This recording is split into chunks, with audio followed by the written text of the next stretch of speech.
Welcome to the Masters of Entrepreneurship Fashion Supply Chain Practice in the Anthropocene. What I'm going to do in this presentation is take a macro view of the context in which we operate in and then narrow down to specific companies' supply chains. So it's going to be a mix of the two.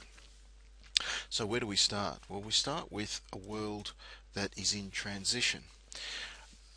If we look at the 17th to 20th century model, which is basically the Industrial Revolution, we find that a lot of businesses evolved their practices along linear lines.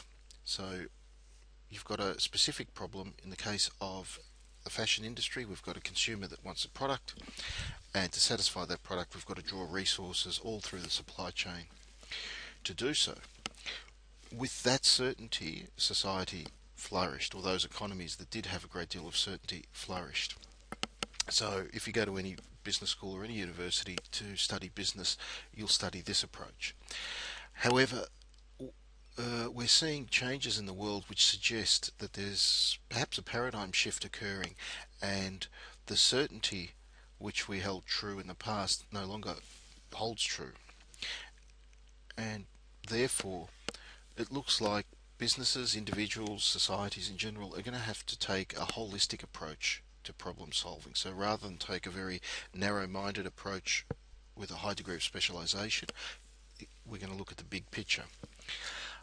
And one of the models to come out of it, or one of the theories to evolve out of that, is this concept of resilience thinking. So having companies that have a high degree of resilience is much more important than a company that has, let's say, a positive cash flow in the short term. And this is one way in which the business could evolve.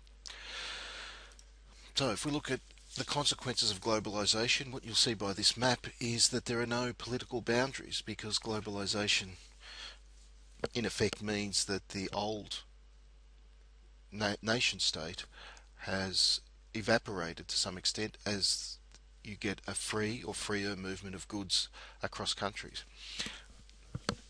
as well as capital. Labour not so much so. So we stop thinking about Australia as a country that should design, manufacture and retail garments. We start to see a country like Australia as one that should perhaps design, conceptualise and design a garment, but then go to another part of the world to have it made, and then bring that garment back for consumption in Australia.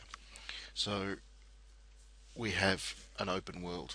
So therefore our supply chains are going to extend throughout the entire planet and should be based on the most efficient place for production. So again, if we go back to where it all started in terms of our globalization, didn't quite start at this stage, but we'll take it from 1945, and the end of World War II and the ascension to power of the United States. And their philosophy was pretty much trade, markets and consumerism. So this consumer culture that we have today, which also includes the throwaway culture, which we'll look at in a few minutes in terms of sustainability, pretty much an American concept, or the Americans certainly pushed it a long way. And so we saw Western Europe develop along those lines. We're seeing China and India also developing along this line of consumption being a major part of our lives and what we do with our lives. How did they push this consumption? Basically through a combination of financing in many countries and freer trade. So they started with the GATT, which was a general agreement of tariffs and trade, and the idea there was to reduce tariffs around the world, which would then encourage more exports, or the freer flow of goods. At the end of those talks in '94, they created the World Trade Organization, which is the umpire for world trade. So any country that feels they've been disadvantaged as a result of barriers put up by another country can take their claim to the WTO for review. Along with that, you had these bilateral arrangements, or free trade agreements, that occurred, and the ones that relate to you in particular are the Indonesia-Australia Comprehensive Economic Partnership Agreement. That's still being negotiated. So as a supply chain manager or as a business manager, you need to be aware of the discussions taking place and obviously the impact that that's going to have on your business. The latest one and the most controversial is a Trans-Pacific partnership, which excludes China. That's part of the reason why it's controversial, because it doesn't include the major player in the region. And also there are some issues surrounding services, and because it was negotiated in sort of in camera or in secret, it aroused a lot of suspicion amongst some quarters. So as the economy opened up, we saw a change in the supply chain and the way in which companies related or developed their supply chain. So we're going to look at three stages, starting with the traditional supply chain, and I'll just get this one out of the way so you can see it. So this is a schematic of a physical flow of goods from left to right, from let's say raw materials such as cotton to the textile mill where it gets spun into a fibre, and then a fabric sent to a manufacturer to be turned into a garment, and there'll also be second and third tier suppliers which supply the zippers, the thread, etc. Then the garment sent to a distribution centre, and then from that point they'd be sent to the various retail stores, and then you'd also get direct deliveries to the end consumer by way of online sales. On the top of this schematic then you have the communication links that occur, and so you start making decisions about who in the supply chain should talk to who and the means by which they do it. So basically modern supply chains communicate through shared information systems, shared computer software programs, for instance. So a retail store, once it registers a sale, may be seen automatically by the distribution centre, which will then say we better deliver another garment to replace that, or at least batch them to send a whole group at once. And obviously product, as I said before, flows from left to right and money goes in the other direction. By mapping that out in our supply chain, the next stage is we can start to put in place metrics to measure what happens at each stage. So in the manufacturer, you might measure how long it takes to make a garment, how long it takes to cut the fabric, how many garments you put in a box. These are all measures, and once you've set up a benchmark measuring system, you can then challenge yourself as a company to improve on that figure. So efficiencies. So this is a model that came out of the Japanese in the 1960s and 70s, and it's a very large part of the reason why Japan is so successful in manufacturing. Another way you can see it, if you go to a website called SourceMap, and you can pick different products such as an Apple iPhone, for instance, and it'll give you another overview of this. So upstream, which is the raw materials, if you like, in that color, and as you move downstream it changes colors. So that's our traditional model, which puts in place metrics, and those metrics help improve or make it efficient, whether it's by means of faster delivery or lower transport costs, etc.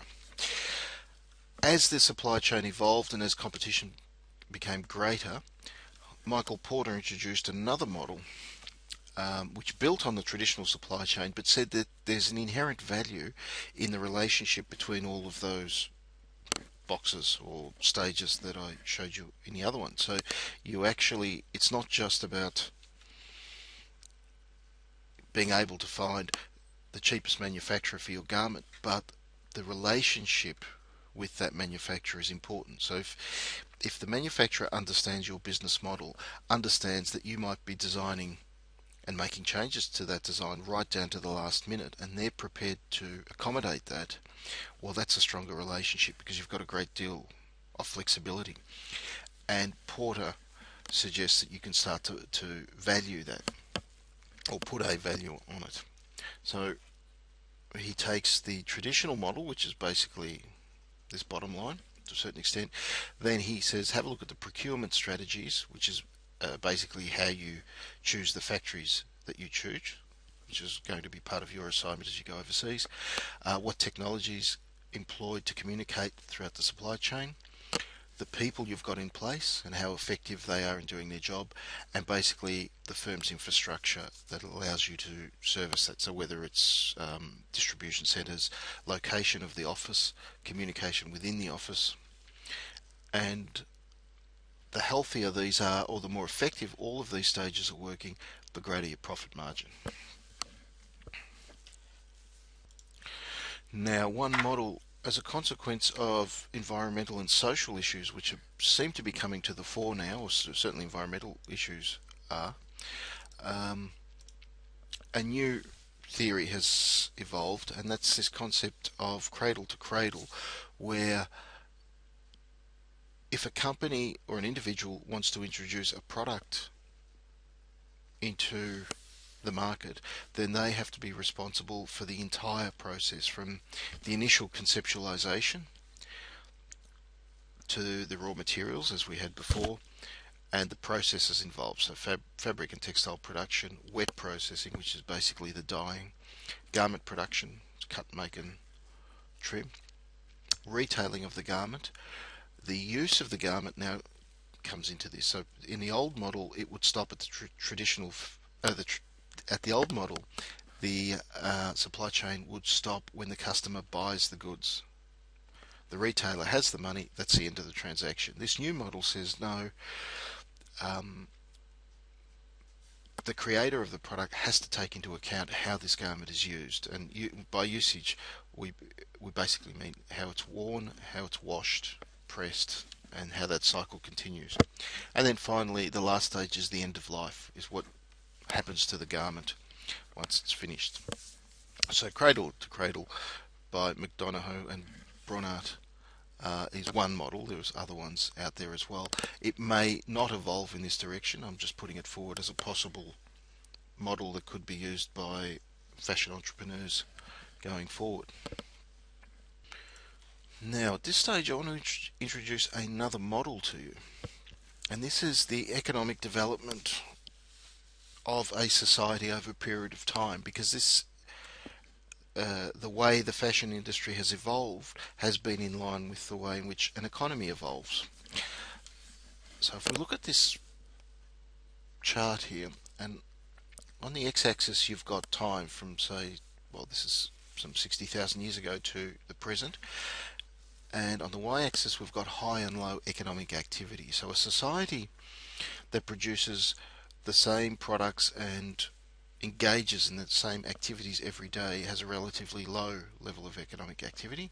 A society that produces lots of different products, items, services, for instance, will have a much higher level.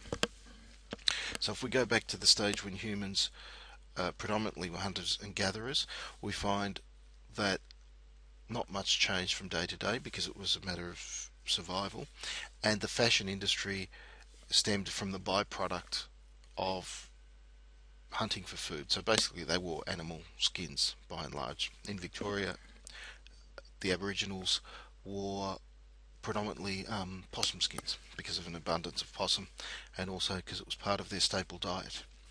Now, as the economies evolved and humanity moved from hunter-gatherer to agriculture, we saw an increase in economic activity because now you started to have specialization.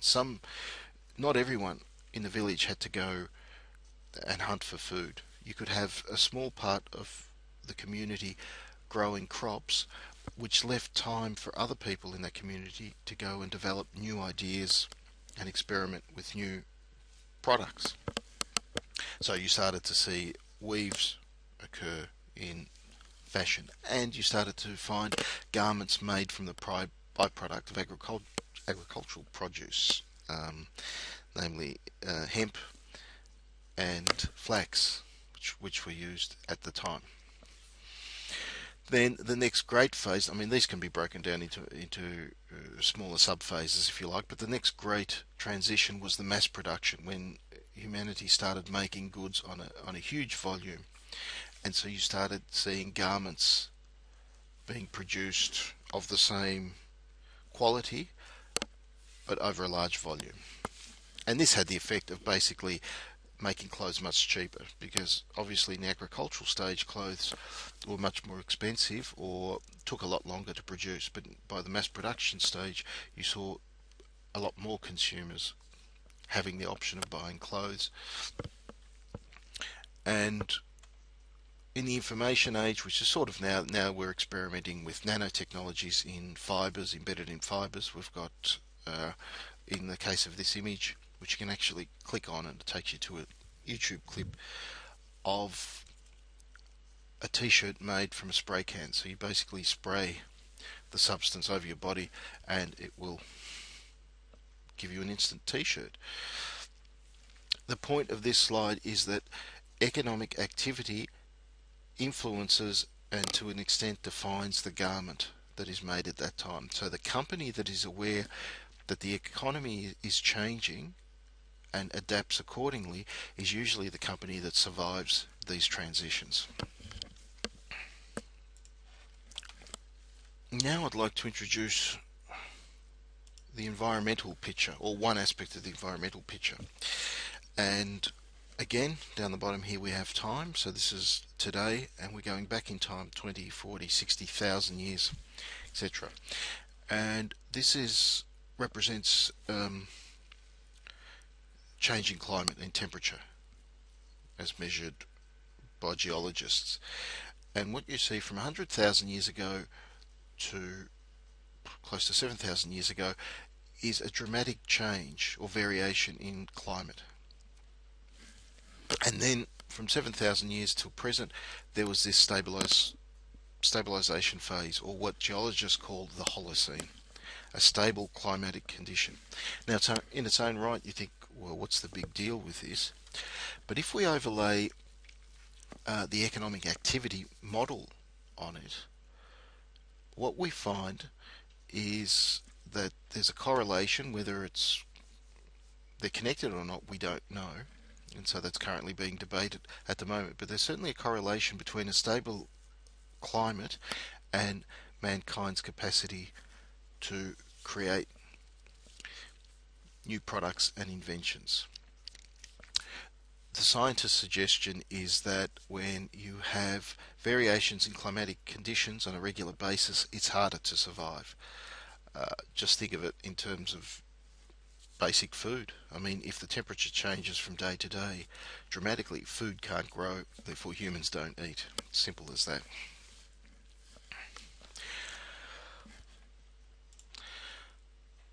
So if it is the case that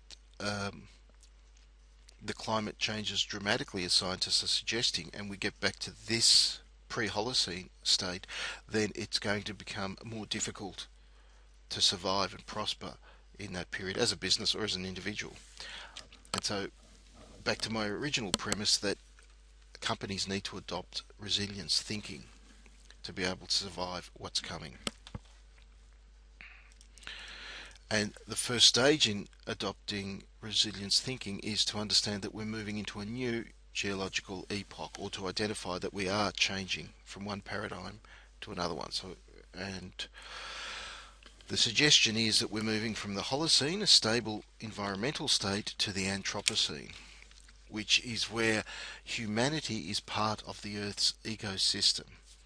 And what that means is, rather than see yourself as sort of separate from how the Earth works, rather than see yourself as separate to how rivers run, how clouds are formed, when it rains, how hot it is, the Anthropocene says that humans are central to this, because we have become so powerful as a species that we in fact can alter Earth's ecosystems. And if you adopt that thinking, then you can start to recognize that we have an influence on what the Earth's ecosystem should look like in the future. Just to further confirm how this change has occurred, or to attempt to justify this change from a Holocene to Anthropocene, if we have a look at the period known as the Great Acceleration, which commenced in the early 50s to the present, and we'll look at some data, both social and in Earth systems, you'll notice that, and this red one, I don't know if you can see it there, is 1950. We see there's a dramatic spike in a lot of these indicators from the 1950s onwards. So the use of paper increased dramatically. The number of international tourists increased exponentially. Transportation the same. Fertilizer consumption. Primary energy use such as oil.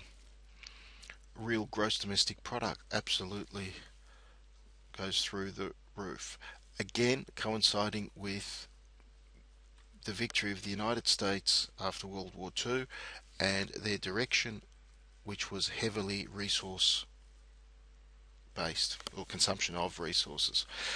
The effect that has on the Earth's ecosystems is that carbon dioxide emissions are going up, and this is the one that the scientists are talking about now at the moment with regards to climate change, as does methane and nitrous oxide. Methane predominantly through more cows on Earth because consumers want to eat hamburgers and not vegetarian food. Ozone depletion, surface temperature, ocean acidification, number of fish caught, coastal nitrogen, all the way through. So there's a clear correlation between what human beings do and what they did after 1950 and the Earth's ecological systems. Hence the concern that you cannot continue on the current path of economic development without stressing these Earth systems to the point where they don't sustain human life at all. So where are we today? Well, there's a few ways to frame this, but I like this image as one. We have on the left here this chart which represents the world's population. So starting in 1950, we had just a bit under 2 billion people, growing to 4 billion, so doubling by 1990 roughly. 6 billion now, it's actually 7.2 billion at the moment, and mid-estimates are saying it's going to peak at about 9 billion by the end of this century. If we break down that population, we can put them into two general groups, and the first one comprises about 1 billion people, and these are the richest people on Earth. So it's symbolized by this guy in a tree, well dressed, well educated, well fed. The only problem is he's actually cutting off the limb which is sustaining him, so his activity is going to end in his demise. And the problem with our current rates of consumption is, again, they can't be sustained and it won't end well. The figures just don't add up. There is not enough resources to live the way that we currently do. And when I say we, I'm talking about the 1 billion people living in the more developed regions of the world. The rest of the world, the majority world they're often called, or the less developed world, are envious and are all attempting to climb up the tree and want to live in that same way. And so this is China wanting to westernize. This is 1 billion Indians jumping on the economic development bandwagon and saying, well, we want to westernize as well and have our own car, nice big houses, 2 bedrooms, two bathrooms, etc. And again, that's unsustainable. You just can't. If the 3 billion Indians and Chinese start living the way that the United States, Australia, Western Europe live, there just is not enough resources. So we have an unsustainable economic development path. Therefore, all evidence suggests that we have to change the way we do things, and therefore even our businesses have to change the way in which we do things.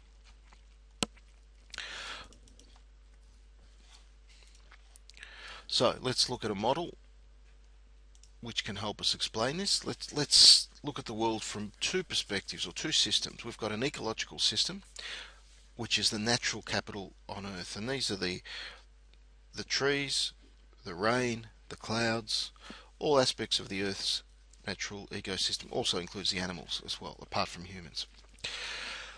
All interacting, all impacting on one another to various degrees. Then you have the social systems, which is humanity. going about doing what it does, building cities, going to work, studying, etc. For us humans to have a social system, we draw on the ecosystem. So we'll take a resource such as oil, we'll refine it, which is part of a social system, refine it, turn it into petrol, and then you and I can drive to wherever we need to drive. This ecosystem services is done relatively effectively through market mechanisms. We get the petrol, the oil from the Middle East, it gets transported to Australia or wherever it's going in the world quite well. What we're not good at doing is putting it back in, and when we do put it back into the ecological system, it's in the form of garbage, and that puts stress on the system.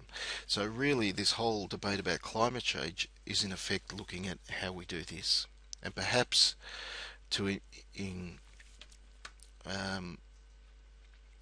mitigate the problems of safekeeping or putting back into the ecosystems, perhaps we have to influence or change what we take out or how we take it out, and that's where the current debate and the growing debate will be. So we're going to look at both of these systems by way of another model, or two models I should say, but always in mind that if we do want to make a garment, then we have to ask ourselves two questions all the way through. Normally in a traditional model, the question you ask is this going to make a profit for us?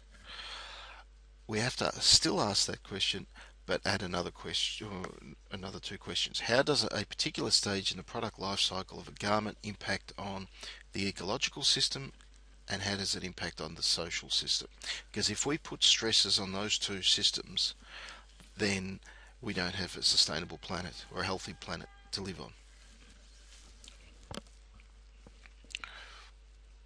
So we start by looking at the ecosystem or ecological system and ask ourselves, well, what are we looking at when we say the environment or nature? Well, following on a model created by Johan Rockström and his associates, he's come up with planetary boundaries, or 9 indicators that we should be looking at, or 9 systems that we should be looking at. And he's given them a simple traffic light signal: green, yellow and red. Green being below the boundary or safe. Yellow, it's in a zone of uncertainty and it's increasing in risk and we don't know what's going to happen. And the red is beyond the zone of uncertainty and high risk. So we actually know it's going to change, but we don't know what effect it's going to have, because basically the human race still doesn't know how the Earth works. It's such a complex system, and it's a relatively new field to look at the Earth in its entirety as a system. But why this is useful to us is, as we're developing our supply chain, these could become the new metrics that we measure. Is how is us creating a garment sourced from Indonesia going to impact on climate change or on novel entities or on ocean acidification? And we might say, there's a high risk, low risk, medium risk, whatever the case may be, but we start to benchmark or measure our impact on these 9 systems. The other model, then, going back to our model, so that's the ecological system. The other system is the social system, and in this case we're talking about people or human-made capital. And for this I follow Kate Raworth, who is suggesting that if we start at the centre, and at the centre is a human being who has critical human deprivation, so someone in poverty. And if we accept that that is not acceptable, and we want to move them to somewhere where they have a basic level or a just and reasonable lifestyle, so we've got to move them out from here into this zone here, the safe and just space for humanity. If we go beyond that zone, we hit the environmental ceiling, where we're drawing too many resources from the Earth and we start to impact on those natural thresholds, or we start to get the red. I'll just jump back to this one. We start to hit the red areas on this system here. So we need to be able to make a garment that allows people to move from this critical human deprivation into a soft and just space for humanity. And again, she's broken it up into 11 sectors, 11 paths we can use. And so one is to give people a job, basically. Give people an education. Education empowers them to then move up, or social mobility. Give them an income, water, food, health, etc.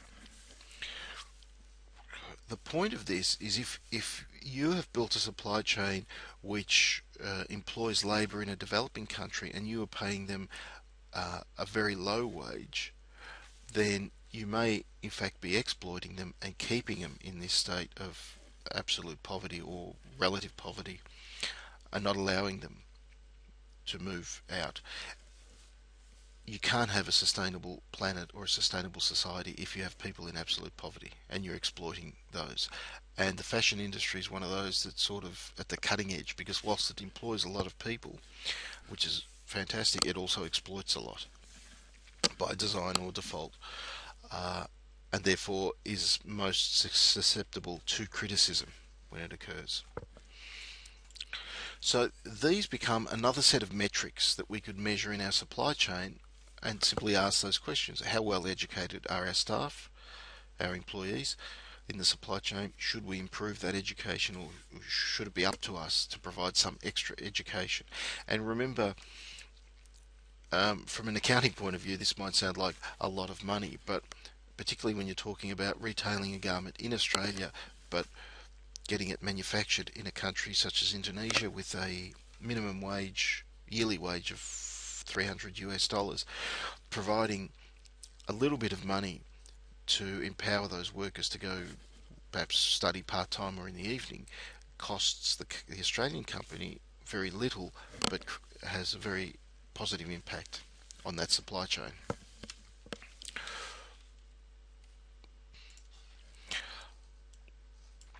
So the idea, if I was to just jump back for a moment, if we go back to this model, this is our traditional supply chain, which measures time and motion, garments produced, quality of the garment, and then we say, well, that's how it used to be done, and that's how it still needs to be done, but perhaps we need to introduce new metrics which also start saying, well, how does it affect the land system? So cotton production means you need to grow it on a farm. The farm needs to be clear of any other vegetation. So perhaps it means cutting down trees to grow cotton. Is that good for the country and for the planet? As does the fertilizer flows, nitrogen and phosphorus flows as well. And then the same by putting in metrics as to how well you do or don't do that. So what's the way forward? What's the future?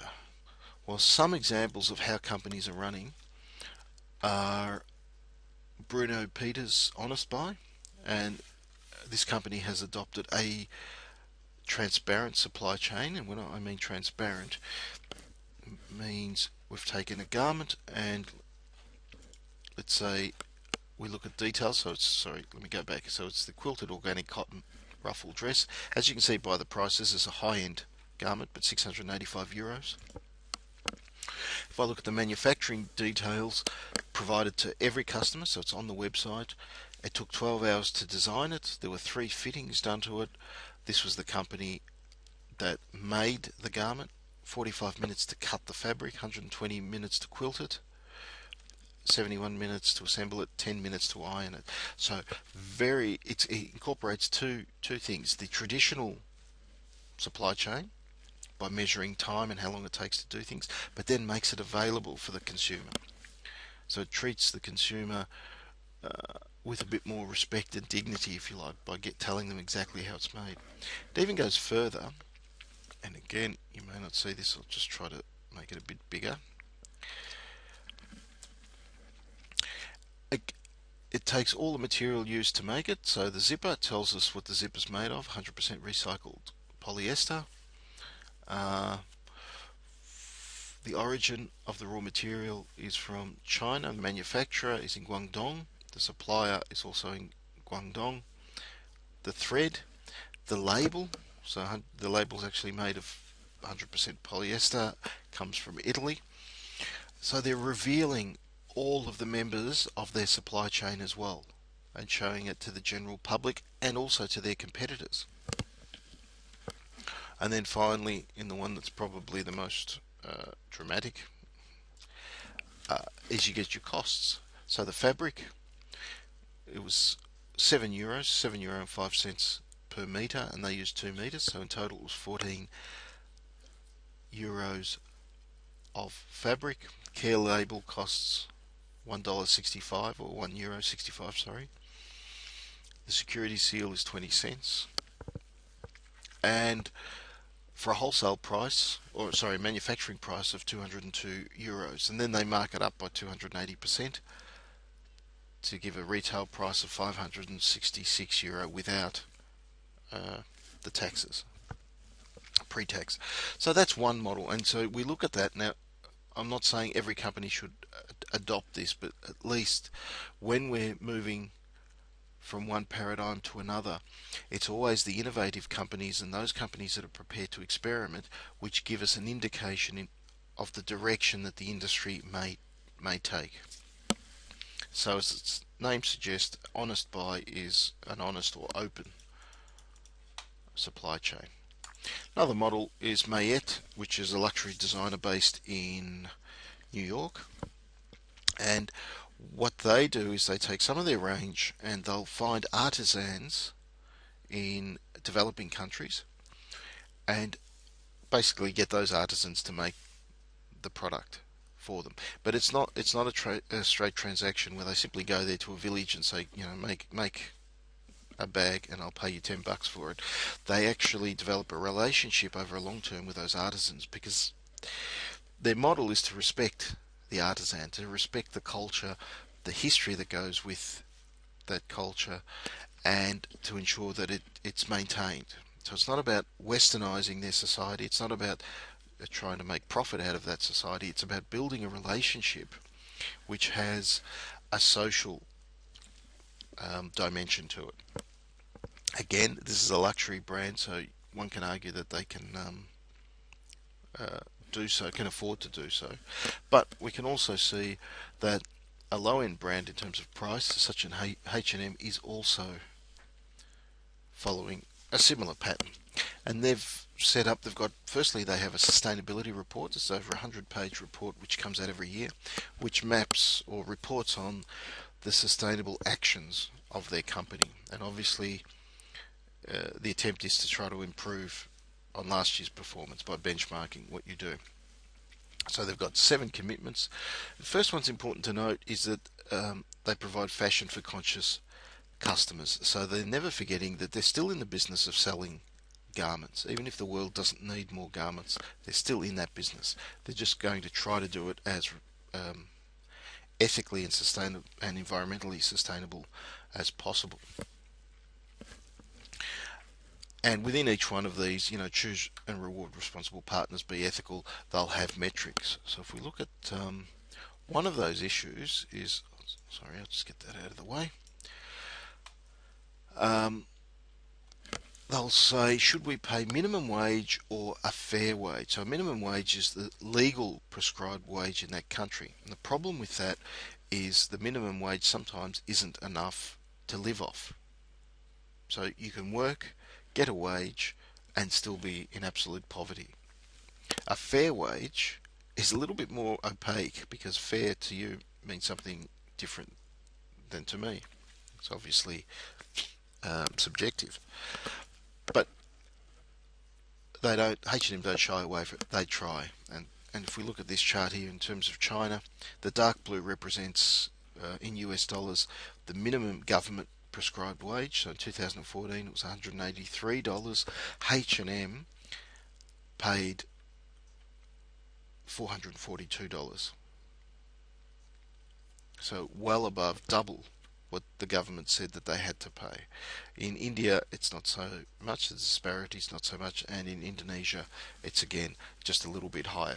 So they make a conscious effort to pay extra if they feel it needs to be paid, in order for those factory workers to have a fair chance at life and a fair or a decent standard of living. Incidentally, that disparity in China is because the economy is growing so quickly. and the cost of living is also going up so dramatically that the government's a little bit slow in putting up the minimum wage to make it in line with the true cost of living in those countries. But it's a standard, or it's a metric that every year H&M can measure and try to improve on it. And just on the back of that, there's also another document you should be aware of, the Baptist report on Australian companies and how they present information on their supply chain. So it's not saying that they're either good or bad, as indicated by red and green, but it's saying how much information they provide about it. So when we look at the cut, make and trim and the living wage, you'll see that quite a lot of companies don't advertise or talk about, including Kmart here, whether they pay a living wage. So these kind of reports are going to slowly have an impact on these companies in the way in which they operate, and force them to reevaluate their supply chain and perhaps incorporate things such as, or aspects such as a living wage in their supply chain. Remember, the metrics you use to measure your supply chain should be commensurate with the type of company you are. Another way you can do it, and this is probably the easiest way, it's a stepping stone, is to work with the certification agencies, which are set up. They have standards. You pay them a fee. They'll map out your supply chain. They'll ensure, or they'll rate all the companies in your supply chain and tell you whether you can use a label such as "Made in Green," and you put it on your garment. So it's growing in Europe. It's been in Europe for quite a while because, well, not so much Made in Green, but other certifications, because of the government regulations in Europe are quite stringent on this. And then you can log in, or you can scan your barcode or type it in there, and it'll bring up the supply chain, so you can find out exactly where your garment was made, how environmentally friendly it was, how socially friendly it was. So you're starting to see these mapping of these supply chains emerge in the market as the economy changes and evolves. Another agency is the Higg Index. It's an I think it's American-based one, that Walmart is signing up to, and also Patagonia, the Sustainable Apparel Coalition. And again, you can download one of these off their website. Just tell them you're a student and have a look at it, and it shows you some of the metrics it uses. So it looks as, does a facility hire foreign workers or not, and you get a grade according to whether you say yes or no. Foreign workers can apply for any posting open to local workers, so it's looking at equity, whether they treat foreign workers the same as local, or whether they discriminate based on where you were born. So we started off by saying that we had a world which was influenced by the United States post World War II, that it was a world of consumption, and that consumption has now impacted on the Earth's ecological systems, and we're starting to see climate change and other stresses occur to the Earth system, which is going to impact on our capacity to live on Earth. We've looked at a growing global population that is uneven in terms of its access to wealth and resources, and so that disparity cannot continue, where you have a few rich people and a lot of poor people. That needs to change. And we basically said, well, the new model has to take into account two aspects: an ecological system which sustains us, and a social system which enriches us as well. And we need to start measuring how we impact, if we're going to make a garment, how it's impacted by these two. And we use Johan Rockstrom's planetary boundaries as measures, and also Kate Raworth's social economy to do so.